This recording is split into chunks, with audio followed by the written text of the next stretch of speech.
All right, ecology of coral disease, real quick. So one, some diseases are seasonal, some are not. So when I first started studying coral disease out here in Florida, that's what was in my brain. Oh, diseases are worse in the summertime. And that's what I left, the message I left here with.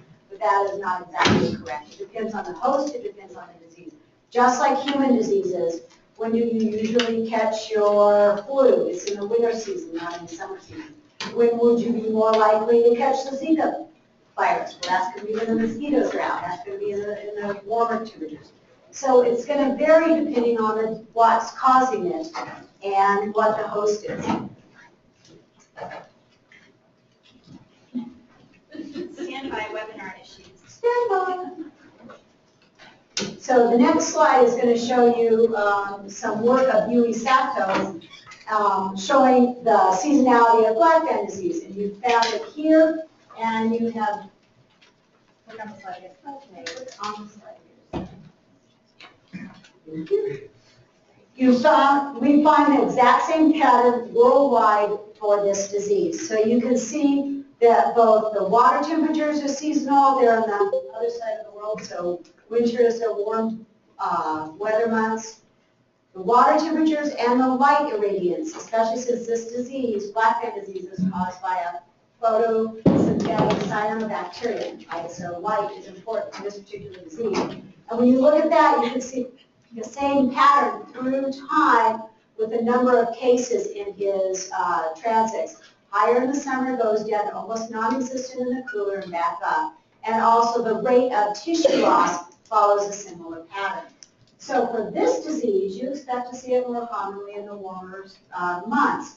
However, for us in Hawaii, this rapid acute Montgomery White syndrome disease, this outbreak occurs in the crappy winter cold months.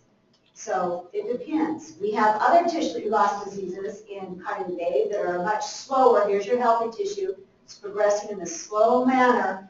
I surveyed it in our warmer months, which is our fall, our cooler months, our spring, no difference. I followed individually marked colonies through time to see if the disease stopped in one season or another, and you see no seasonality whatsoever. So again, management decisions, underlying ecology has to be known.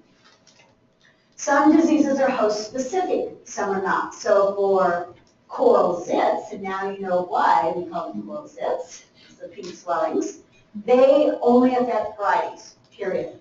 But others, like your black fan disease, they'll affect anything that it gets attached to. Virulence, or the harm to the host, will vary among disease, just like with us humans. You can have a virus that causes common cold, big deal. You can have a virus that causes AIDS, big deal. Same exact thing applies with coral. So your tissue loss diseases are the ones that are most virulent because you have direct colony mortality. And the rate, whether it's a slow, a medium, or a fast tissue loss disease, will tell you its virulence and then how you should respond. The diseases that cause a discoloration, like the pink or your growth anomalies or tumors, they may have minimal mortality but reduce perhaps growth and reproduction, which again, for competing corals is not a good thing. The high virulent diseases, just to show you how bad they can be, but you guys already know this colony is this big. This was on March 22nd during the outbreak. This was about 9 days later. In fact, when I went back to find this colony, I swam right over it because I expected it to be maybe to here with the tissue loss, and it was white. So I'm like, holy crap. So some can be very, very damaging. Your medium virulence are your subacutes, like you have going on here. This is your Montestreo with your subacute, and your black fan is usually a subacute disease. And then your low virulent diseases are things such as your growth anomalies, your tumoridiasis, or some of your dark spot disease, which in Hawaii and elsewhere in the Pacific, we see a similar discoloration to this, and we found through the histopathology that it's an overgrowth of an indolent fungus is causing this damage. So.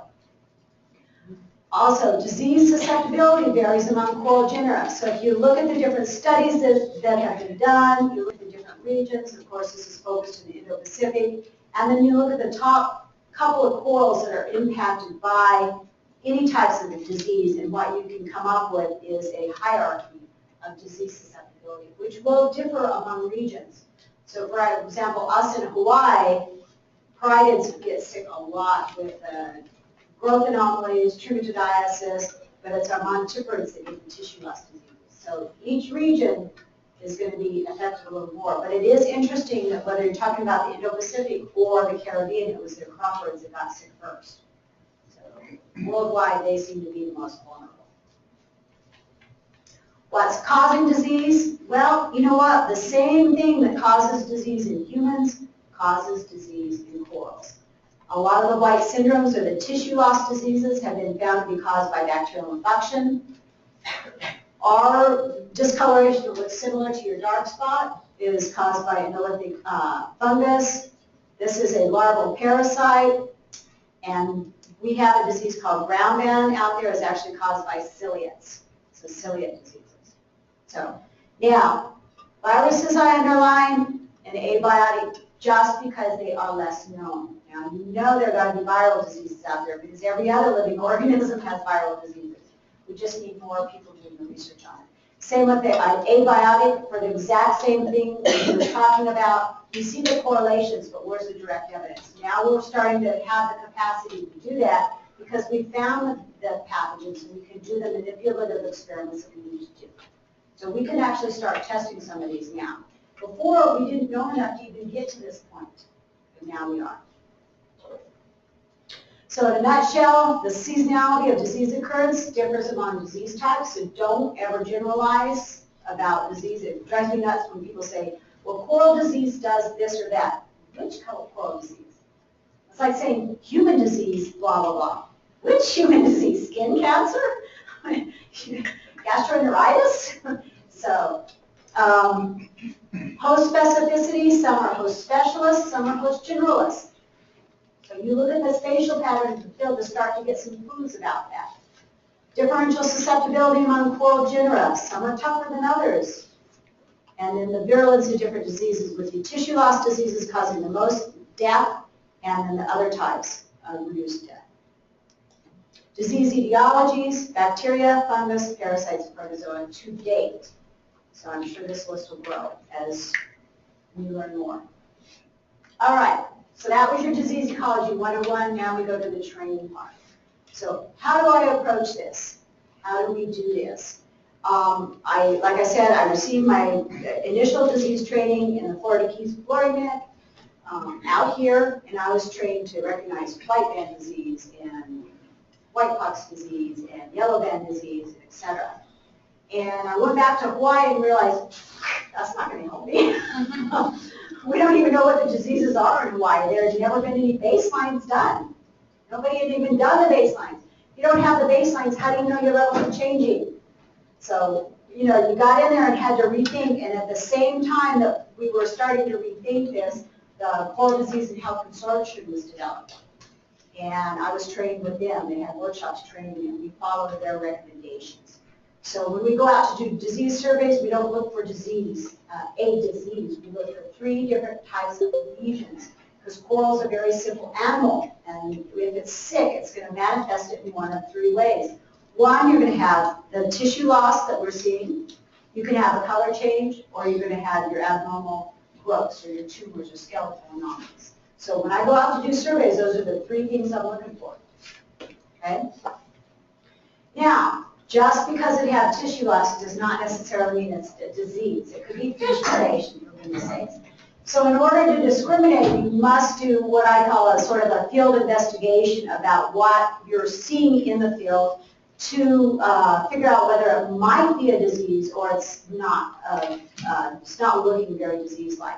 So that takes your field investigation and your follow-up laboratory studies, histopathology, microbiology, molecular, all that together combined helps us understand these.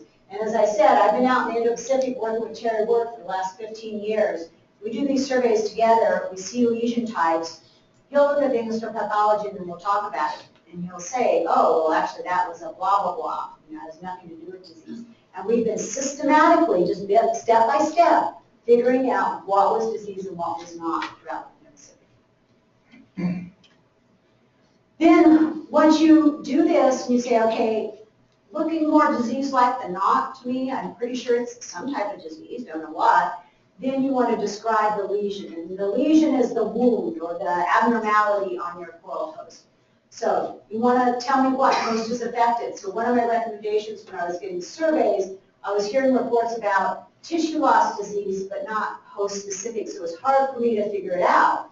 What hosts are you talking about, not just coral? And what were the other corals that are on the reef? Because then I can start to figure out susceptibility, right?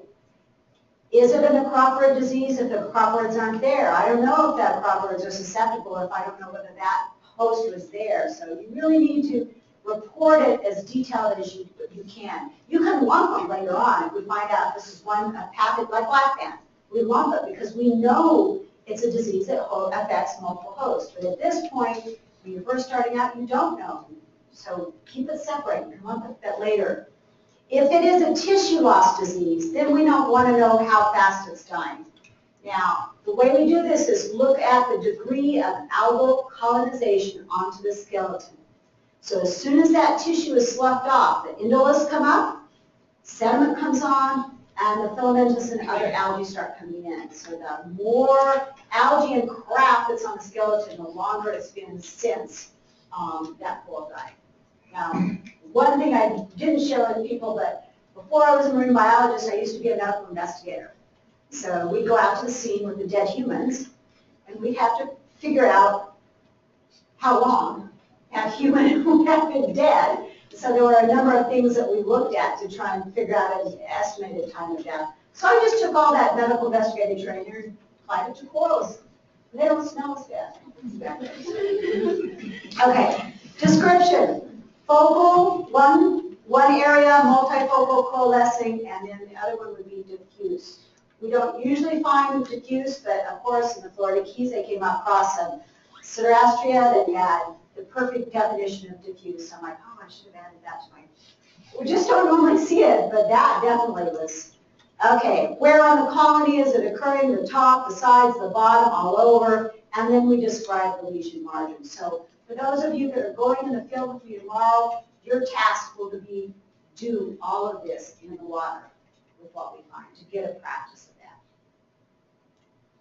that. Okay, and then finally disease nomenclature. And our recommendations, which are following the Coral Disease and Health Consortium recommendations, so they're taking the lead. Tell me what host is affected and what type of lesion type is it. So even when we were driving to the Florida Keys and I'm talking to Val and Deb Gott showed that yellow band and they're saying things like, well, that's not what I call yellow band. And I'm like, ah. So that's why we dropped that, because it was very confusing and we knew so little about disease initially in the wide Indo-Pacific. It wasn't going to work anyway.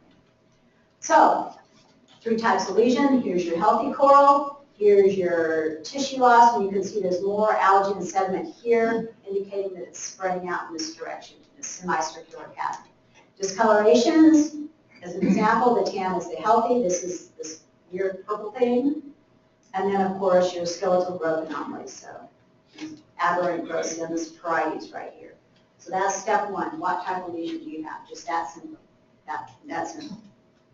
Now, you have to discriminate. So how do you do that? Well, you have to think about, for as an example, if you have a color change, it could be disease or it could be a variety of other things. Now, those of us that are the field biologists, we come across this all the time, right? I mean, we kind of start to know what's normal and what's not. But you got to think about all these. So here's a discoloration. What's this funny white stuff? That's the color of the coral. What is that? It's not bleaching. I'll tell you that much. It was not bleaching, but I was pretty clueless on this one. And then, of course, you have these dark discolorations here that initially you're going, wonder what that is.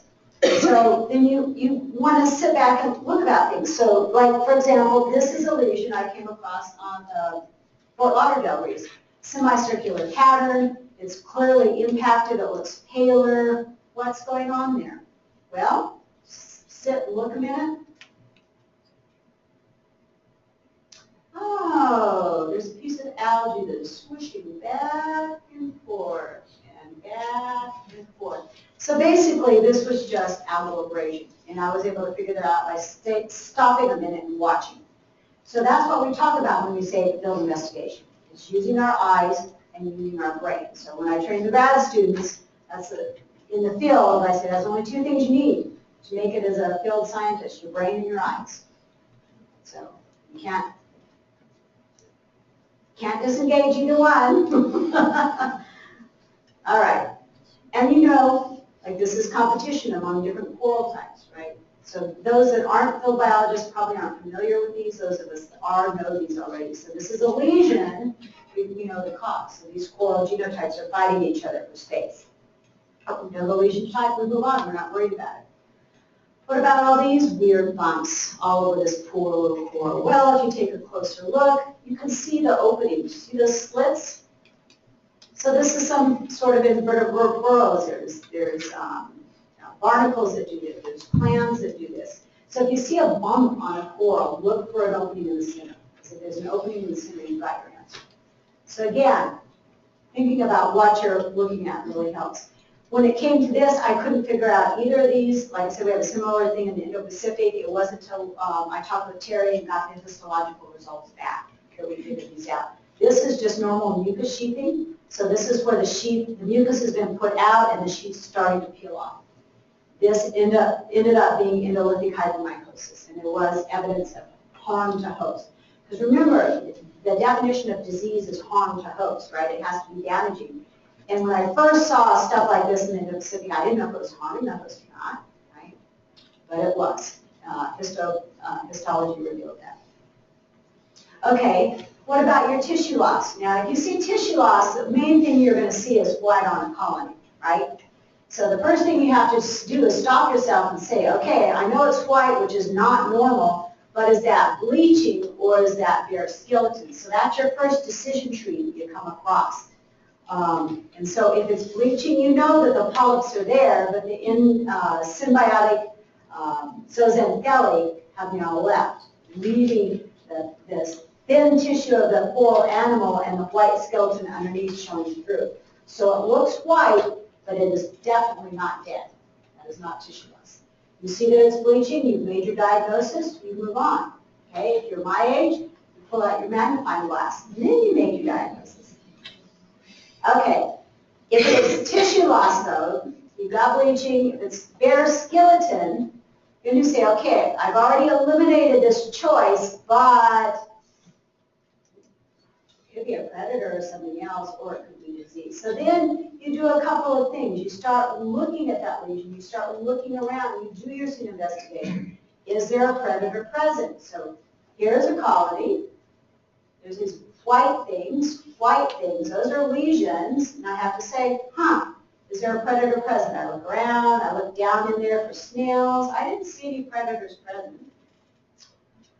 Then I look at the pattern and the rate. And again, you tell the rate by degree of algal colonization. So I look and I say, there's no algae, the skeleton is gouged, and it's in parallel pairs. This is very indicative of parrotfish predation. Diagnosis done. Usually with disease, you'll see evidence of progression. So then for your region, you've got to know your common predators, and these vary, and you have to start learning their predation marks. So you've got some specific predators for your reefs, such as your damselfish, your parrotfish.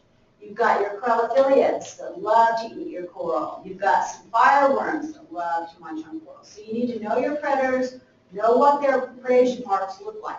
How did we learn this throughout the Indo-Pacific? Because they were different, and I learned here is we had to just do the histology, look with our eyes, look at the butterfly fish, what butterfly fish species are around here, because they leave partial predation marks.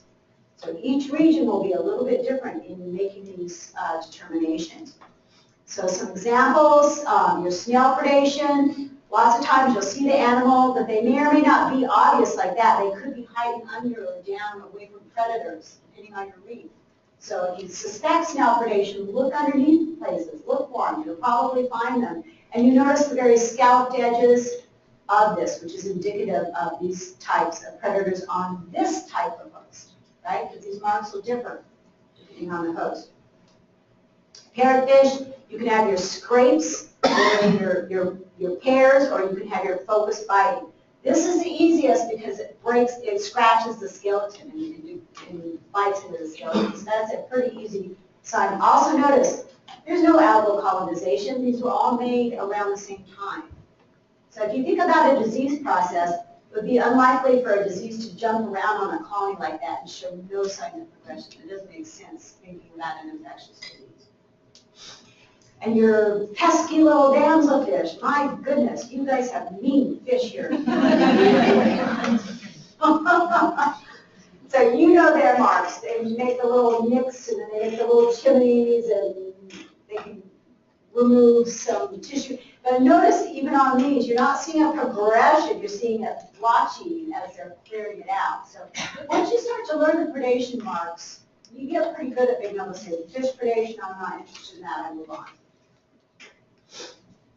The next thing you look for, you're looking for your predators, you're looking at what's out there, and then you look at the pattern of tissue loss. And that's where you also need to know your predation marks.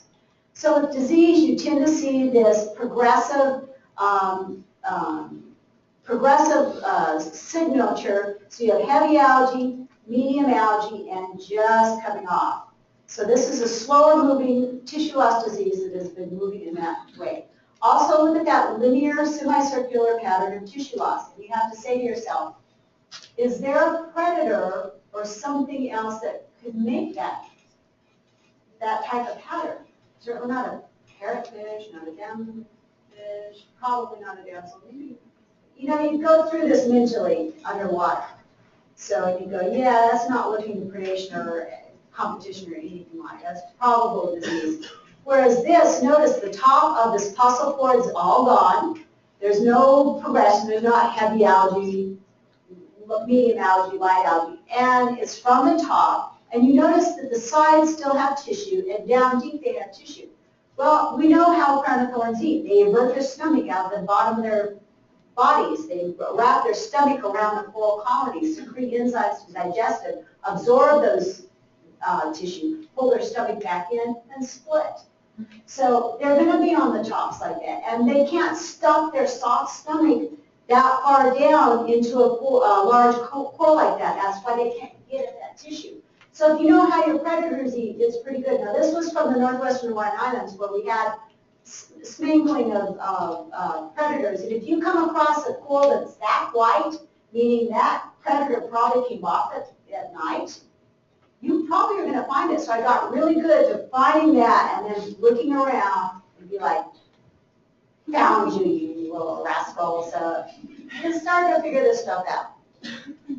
And then you look for that evidence of progressive. This is an acroporid with tissue loss disease in American Samoa. You can see it's a linear pattern of distinct white, meaning algae is going to come in within days, at least a little bit. So that is less than days old. Then you have a little bit of algae and indolus coming in here, more, and then of course heavy. So it was going in this direction across that coral colony. So that's one of the key things we look for when we're trying to discriminate for tissue loss diseases between disease process and some other biological process.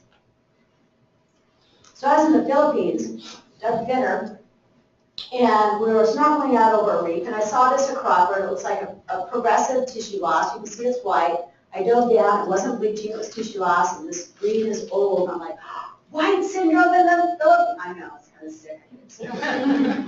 Anyway, so I thought, oh, cool. And I took a picture, and then I went diving down to take a closer look. Covered in repellents.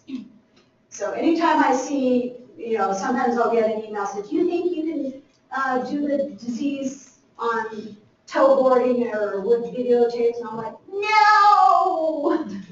Don't do it. It can't be done. Maybe growth novels or some things, but really you can't. You know, that would have been easy to mistake for white syndrome because it looked aggressive from up there. But it was not. Okay, so your decision tree, if you do see the white, is it bleaching? Done. If it's not, if it's bare skeleton, is it this or is it that? How do we tell? You look at this, but ultimately you want to do this. Okay? It has to be done systematically or you're going to keep spinning your wheels. Okay, So those are some tissue loss diseases. Growth anomalies are probably the easiest to recognize. They're protuberant usually, distinct margins, aberrant calyx formations. They could be enlarged calyces or reduced, color change, and this is pretty obvious, and this is pretty obvious. So you've just identified the type of lesion, you've done your field, you think it's disease. Not positive, pretty sure it's disease. Then you do the describe the lesion. So if it's a tissue loss lesion, then for sure give us an idea of rate. Now, we've been doing this all across Hawaii and the Indo-Pacific, and we've tried to come up with some way to quantify what do I mean by chronic, what do I mean by subacute, and what do I mean by acute. So these are not magic numbers. These were our best guess based upon years and years of research in the field. So, and it's a starting point to say, okay, well, for chronic, I'm talking about less than a centimeter of any white skeletal tissue removed. Subacute is 1 to 5, and acute is where it's, okay? So these are just some recommendations we've come up to try to quantify it, semi-quantify it a little bit better when we talk about these diseases. And you'll see my earlier work, I only talk about white syndrome, tissue loss disease without doing this. You know what? I didn't know either. And it wasn't through more and more study, I'm like, you know what? This is an important thing. So this would be an example of a chronic tissue loss. There's a little bit of tissue that's lost down here. This whole area is affected. It's semicircular on your Montesquieu. No, that's, what do you guys call Mondulata now? Orvicella now, sorry, back when I did it, Montesquieu. This would be an example of your subacute. So this is the Montesquieu disease we're working on with Val, and this would be an example of an acute tissue loss disease. Okay. So when you say now to me, Greta, we are having subacute tissue loss on Montesquieu cavernosa, something comes into my brain that's very exact. I can picture this because I know what that means. So that's sort of the benefit of that. And through the research, what we found, for example, these diseases in Hawaii, both montiporids, both in Kaneohe Bay, but this was a slow tissue loss and this was a rapid. And as we studied them more, what we found, slow, fast, chronic year-round, seasonal, winter only, this pathogen, those pathogens. So they're very different. The ecology is different, everything's different. So that's when I started realizing we really need to start describing the rate. So again, you can lump them later. But fortunately, again, I want to reiterate pictures, pictures, pictures, because when I first did this, I didn't understand the differences. And when I did my surveys back in God knows when, I photographed every single coral I came across on my survey. So when we had an outbreak and people said, did you have acute tissue loss back in 2005, 6, whenever I did it? I'm like, I'll go check. Because I didn't write it down then, right? I didn't understand. So I went back and reviewed every single freaking photograph that I had taken. And there was not one acute tissue loss, not one.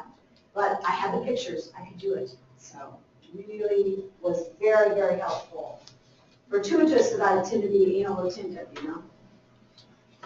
Okay.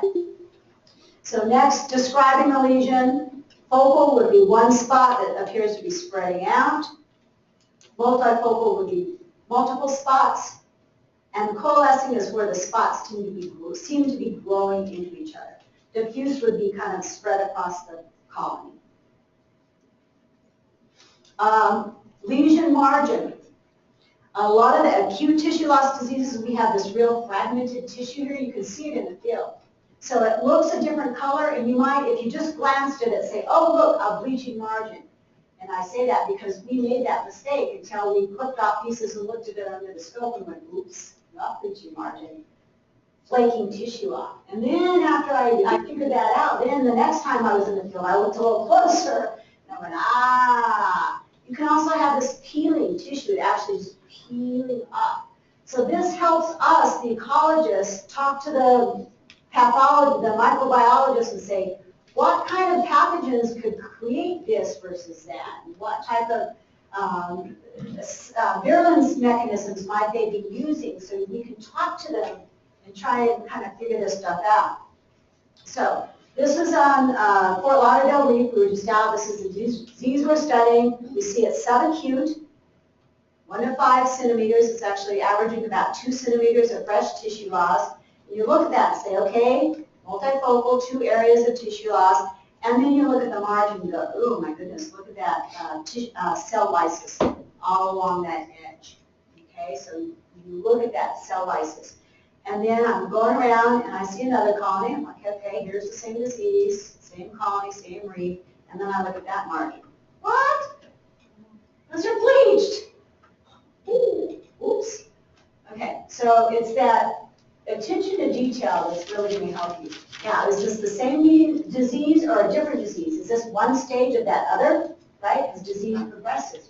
We're still trying to figure that out, but we did have both lesion types in the lab doing transmission studies, and they both transmitted about the same rate. So it may be that they're just different stages of the same disease. We've got some tag colonies, which I am really anxious to get back and look at, because the only way to determine this is to follow the colonies through time. There's no other way to figure this out. So if the ones that we tagged have bleached margins, we go back and now it's a lysed margin, we know. Or not. Maybe they all stay bleached. I don't know, right? You've got to follow this through time. It's a systematic investigation of your lesions. Then your disease nomenclature, as I said, the Coral Disease and Health Consortium. I was originally trained by them as I was finishing up my postdoc. Cheryl Woodley's group that they knew early on, look, you can't just have a coral person doing disease or a microbiologist person doing disease. You got to get everyone together to try and understand these processes. You have the host, you have the pathogen, you have the environment. And people really need to start to work together, and that made a lot of sense to me as an ecologist. And so I followed their recommendations, and you see it says standardized nomenclature, describing the lesion in general terms based on visual appearance. So we translated that into tell me what host, tell me what lesion type. Done. So host nomenclature, here we have varieties, we have a growth anomaly. Okay? And you notice that dead spot in the center? Well, we didn't know what that meant, right? You can't tell what's going on there until we tag some, not actually me, it was actually Courtney Couch that tag colonies all the time. And what happens is these growth anomalies start to die out in the center and you'll create these rings. But again, we had to do the studies in order to find that out so you could interpret these field signs a little more accurately. Here we've got, this is the healthy coral. We've got some pretty acute tissue loss going on across this coral. So you'd say this is a platygyra, this is in Abu Dhabi, and it's got definite acute tissue loss disease. Now, we use the word white syndrome to indicate tissue loss disease of unknown etiology. I cannot diagnose that in the field. I don't know what caused it. It's impossible. Okay, so just to reiterate, if you ever read white syndrome, it just means tissue loss disease. Stop it right there. Okay, the one disease that probably can be diagnosed in the field is your black pan, because the lesion is very obvious, so you can say black pans. But no, no, no, no. Of course, the people that are webinar, they don't know what I'm talking about. All right, so for out here, you've got disease nomenclature. This is what I was trained on. White band disease, we're on the acroporids. If you had tissue loss in others, you have some pathogens that were identified. Okay, so that was what we were doing. My recommendation, since we cannot diagnose in the field, and Katie's work, she was working on the white pox disease, and she found a pathogen. Great work, but years later she's saying, you know what, not all multifocal tissue loss lesions in the acropora palmata are caused by this one pathogen. So whether it's here in Florida or in Australia or in Hawaii, we're all coming up with the same answers, which is you cannot diagnose in the field. So for you guys, this is the nomenclature that I would use. If it only affects acropora, meaning it looks host-specific in the field, I'd call it acropora subacute tissue loss disease. I don't know what's causing it. Maybe that pathogen or that some other pathogen. For your white plagues, if it's a multi-species, maybe you just say acute tissue loss on 3 genera of coral, whatever they are.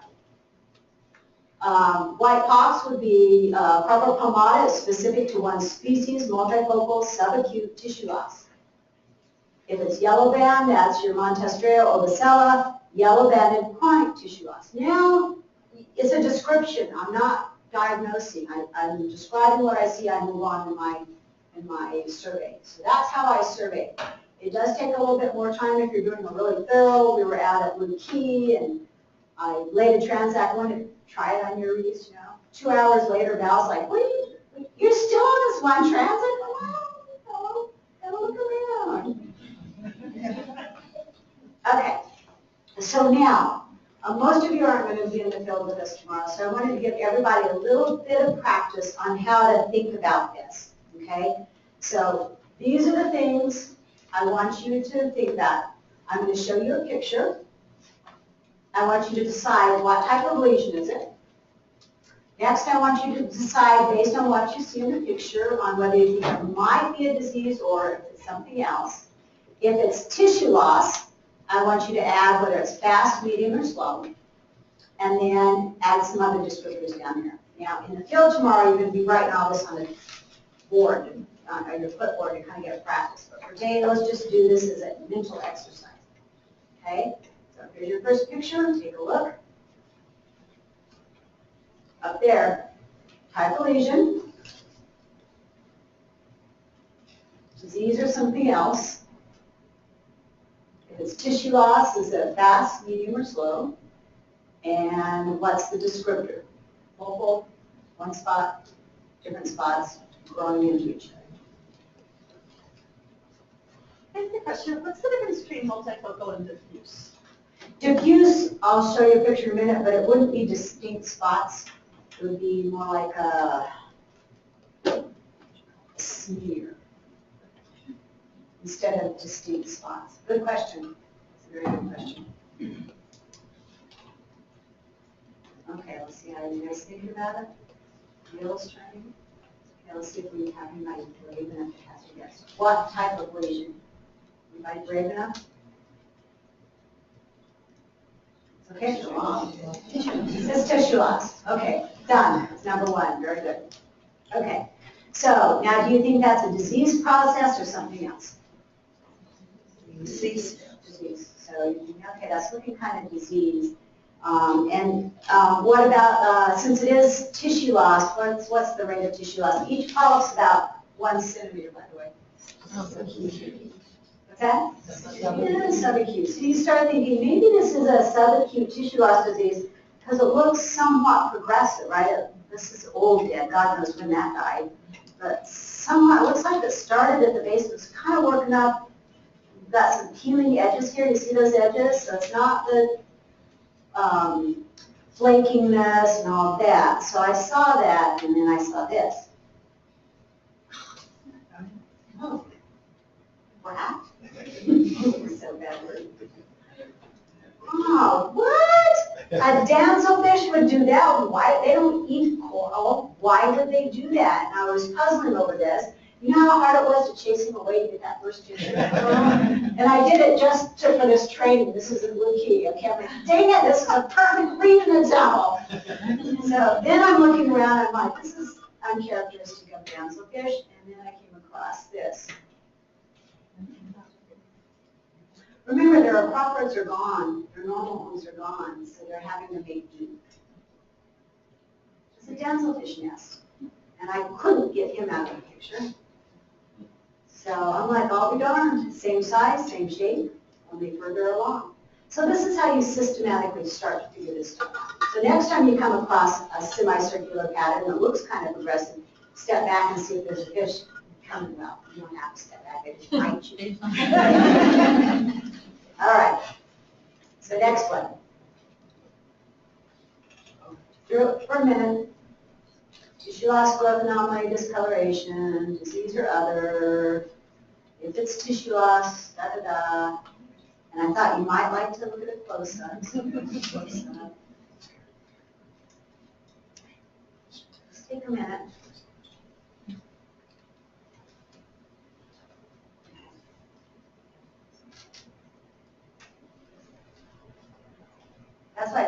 on down.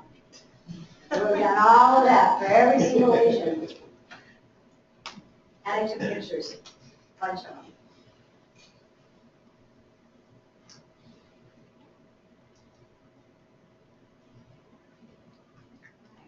So let's look at this one. Lesion type? Just coloration. What's the color? White. Okay. So step 2, is it tissue loss or bleaching? Bleaching. Now there's two reasons I know that. If there was tissue loss going on this colony, I would have seen some algal coming in. I would see nothing coming in. So before I even approach the colony, I'm like, I bet you that's bleaching. And then you go up and you look close, and you can see the polyps are still there. So now we've got what it is. It's bleaching response. Now, is this disease or some other thermal bleaching or some other environmentally induced affliction or lesion? Based on what you're seeing there. So this is probably a trick. The coral biologist will probably know this a little better.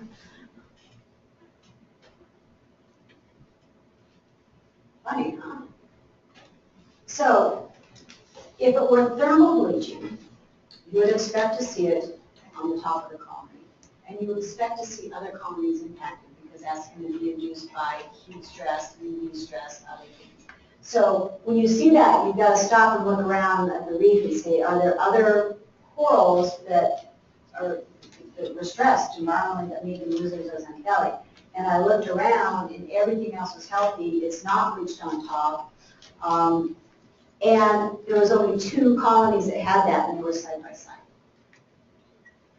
So now, this would be an example of a more diffuse pattern, where it's spreading out over the whole colony, but it's not in just spots. So this is curious. So then how do you differentiate diffuse from coalescing? This doesn't look like 2 different spots that are glowing together. Okay. But you take photographs, so if there were questions later on, you can look again at them and decide that. So now we're looking at something that doesn't look like thermal bleaching. It looks like it's progressing because you can see that it's gone from here and it's spread out. And let me get rid of that picture. You can actually see a distinct zone here. You see that? So this is all healthy still, and this is spreading from here out into that direction. It was actually going to the other side too. And you can see it right there, that this distinct diseased front. What's causing this? What's going to happen to this? Is it going to heal?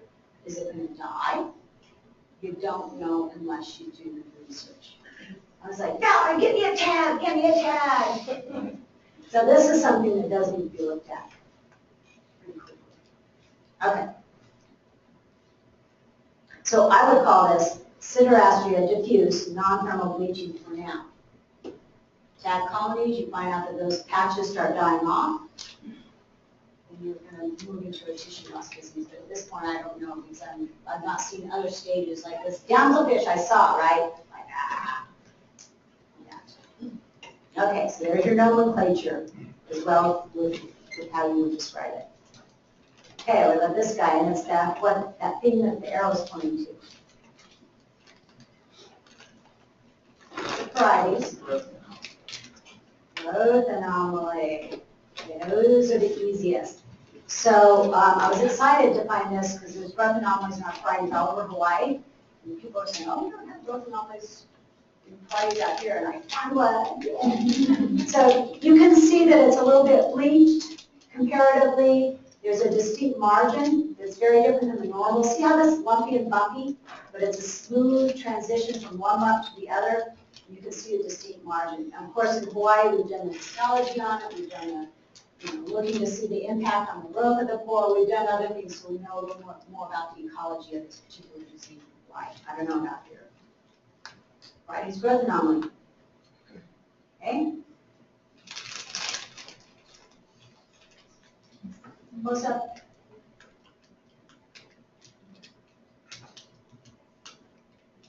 This is Montastria carnosa.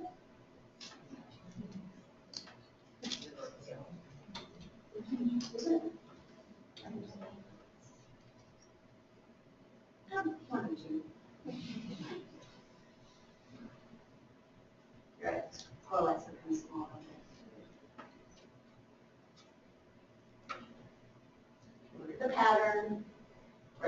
of the colony, evidence of progression. You got to think about all those things at once. The close-up. Okay, so what lesion type is this? Discoloration. It's some sort of discoloration. It's a paler on that, okay? And do you think that's a natural phenomenon or some biological or some disease thing going on? Based on what you're looking at.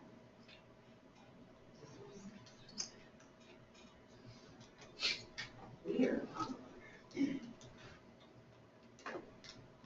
Guesses? Yeah, see, this is what I do in the field all day. So, what we're looking at here, I believe, but I would give histology, Esther and others out there.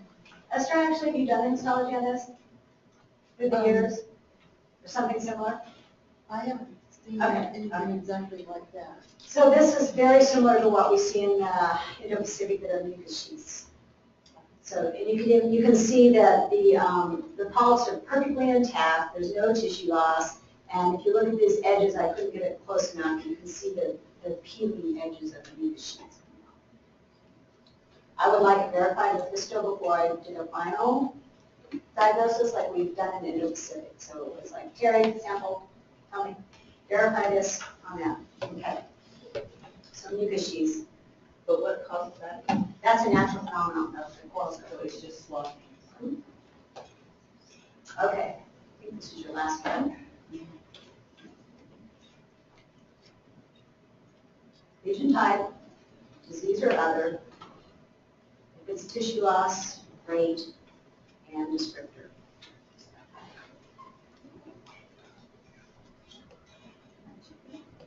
What's that? You have two things going on. You can. Discoloration. Oh, so we have discoloration. What's the color?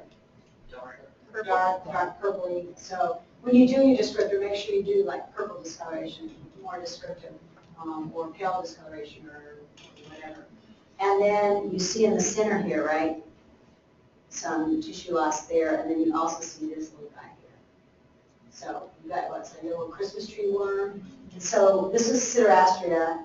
I was actually seeing this purple discoloration quite commonly in association with these other things. And so, again, I would really like to look at this histologically before I said this. This is the way we would do it in the Indo-Pacific. This would be for at least a couple times. And then after you've got the histo, a couple times it's consistent and you don't have to sample it anymore. This is probably a pigmentation response in response to this guy that's irritating them. So in Hawaii, we have Fridays that do a pink discoloration in response to anything. So it's easily confused for disease. All right, so in summary, if you're going to identify coral disease in the field, you need to figure out what type of lesion, tissue loss, color change, and abnormal growth. Then you need to do a field investigation to figure out whether it might be biological or disease. If you think it's disease, you describe the lesion, the host, rate, lesion margin, etc., and then you're going to assign a descriptive name that will put a picture into someone's head. Very good. You all get A+. So, and honestly, this is my motto.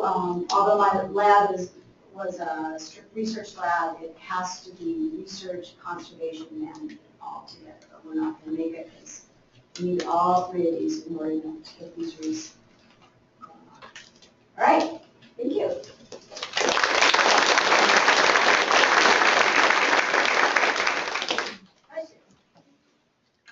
You guys coming out tomorrow, be ready.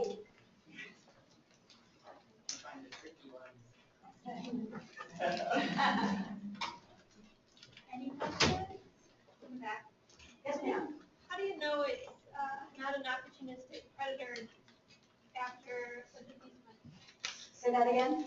How do you know it's not an opportunistic predator after a disease event?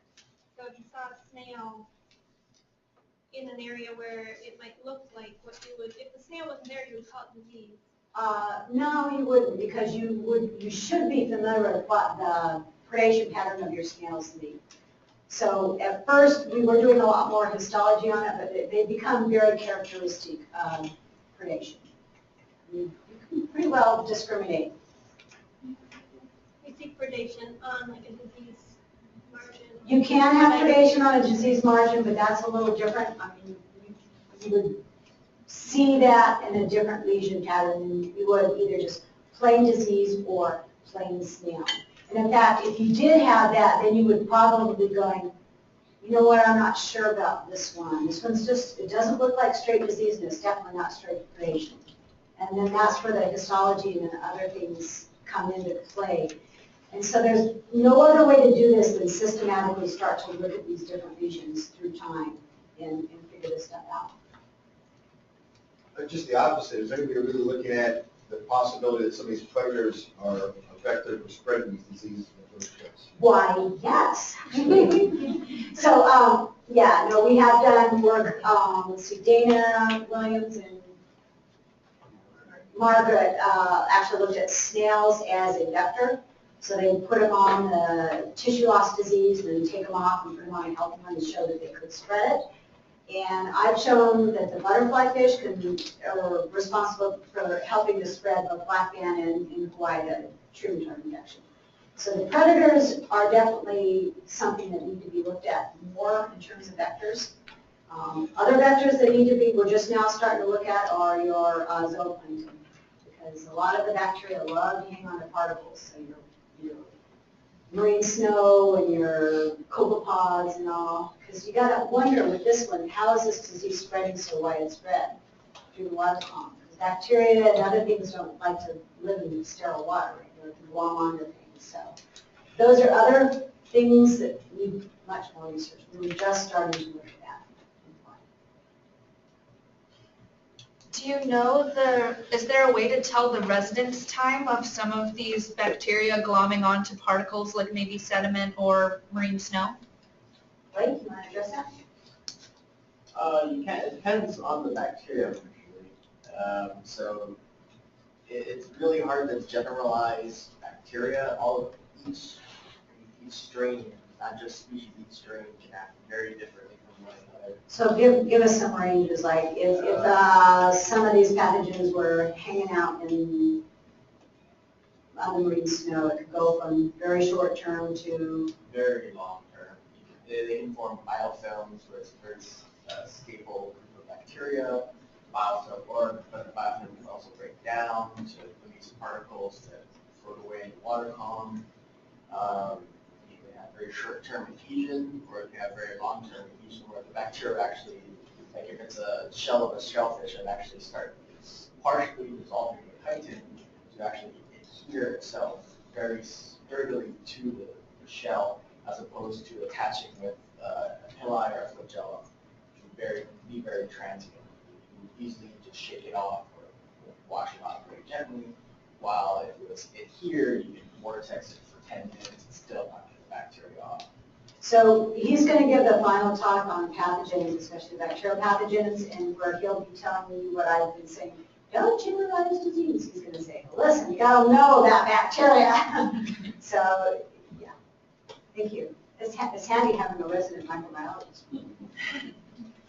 So, and you talked about white pox, you talked about white band, and as you know, Dana and Margaret talked about straphic tissue loss, so we have cardiac problems. What do you do with that? So we don't know if it's a different disease or not. You suggested several categories, but you didn't really address tissue loss. So lump them, keep them separated, so you can lump. Keep them separated if you can, because you lump them later. So if you've got an acute tissue loss disease affecting these corals, you know, the things I'd ask, well, did you see evidence of transmission in the field? What species were there? What species were impacted? These are all the clues to help you start to figure this out. And then, of course, the next step after the field component, taxonomy, you guys probably already have, follow those through time, is to do the multi-collaborative research. Where, like, right now, I've got transmission studies going on in the water table. At the same time, Blake's looking at looking for pathogens, looking for probiotics. At the same time, Julie's looking at comparing microbial communities. You know, your histopathologist. So it really has to be a systematic, step-by-step approach to understanding this. But it does start with the field, where you look at the pattern in the field and say, what is this telling me? Yes, Esther? I just wanted to get back to Liz's question about the predation and whether you could tell whether it was predation on a sick coral, the tissue loss was due to disease or predation. And as Greta's been pointing out, we really have to do the lab studies, specifically histopathology, because we know now that with disease in the copper, particularly cervicornis, the staghorn coral, that we are seeing a loss of zooxanthellae and atrophy of the tissues to the extent that there can also be necrosis of the tissues that are deep in the skeleton, past where on the surface you still see the tissue appearing to be perfectly pigmented.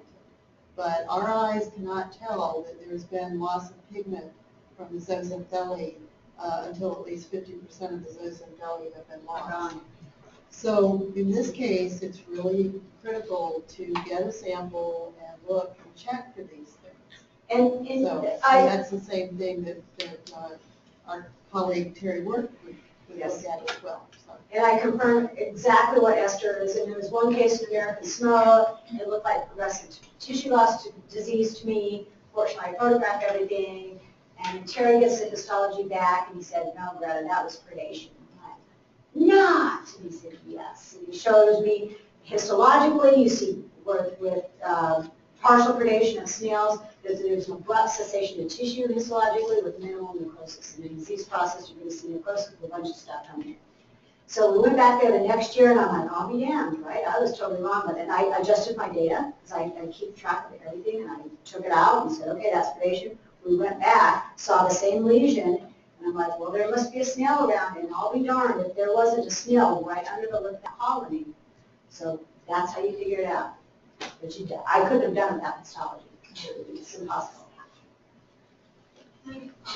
So I'm seeing a lot of this on the colonies that we're looking at in the Keys, and I'm starting to really get an awareness for the snails, and you really have to search a little bit around the colony. And we were talking about this at our FRP class for the second half of the day, a couple weeks back. But you have to really look, and what's interesting on the boulder corals, it's not just happening on the staghorns and the elkhorns, but it's happening on the boulder corals now in the Keys. You have to remember that the predators don't have anything else to go after, so they're moving to the boulder corals. We've seen this for several years now. But Jenny and I, we talked about this, and maybe some of the others in the class, but they're actually eating like in these weird patterns, like a box shape. They're not doing the typical scalloping. So it's extremely confusing. And I'd even, to just comment, to kind of make a comment toward that initial question that Esther was also referring to, I don't know who it was. I saw this one cavernosus that had classic linear vein, like linear tissue loss, like classic like plague-ish. Of course, you call that something like that. Tissue loss disease. Right? But then there were areas that were more ragged edged. And so I started Scalloped. feeling, they weren't scalloped, they were just raggedy and weird looking. And so I started feeling around and finding samples. And I mean like bicycles, not just one. And I had Tim Groman, who's with me, photograph it so that I can start using that as that picture? education. Yeah, I need to get it for you. I think I have it. I just have to get it out, figure it out. But also, I wanted to mention one more thing about that. Sorry, I lost it. Kind of distracted there. But there was one more thing about the snail stuff. So I can't remember what I was going to say. If I think of it, I'll chime back in. But just really be looking for these predators and thinking hard about this. And so then we were over later on. I was with the coral watering program, and we were looking at some sort of hornets that were being eaten by snails, and we had one hermodice that was actually engulfing a branch on a different colony. These were outplants from coral restorations during our camp monitoring. Lindsay and I were looking at this, and I went over to another colony, and I picked up 3 snails off of one Cercornis branch. It looked obviously like predation, so I started feeling around. And when I picked it up, it was the smallest hermodice I'd ever seen. It must have been a 1 centimeter long, crawling away, hat for cover. So There's What'd double you do to whammy it? stuff going on. What'd you do?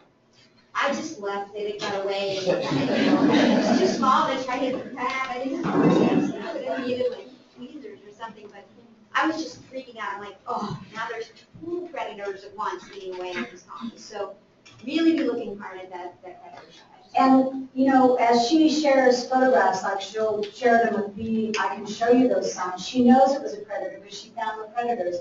I share them with you, she shares them with others, and then when you see that, you're like, oh, okay, this is, okay, I get it. Good field biologist. Any other questions? All right, this will be the last question. It seems like it's hard, not very practical to arm like people that are in the field all the time with the means to collect the histology, which would be the best thing ever, give these people that are in the field all the time. Is there like a easy way around this problem? Because when you're out there all the time, you're not always carrying a chopper.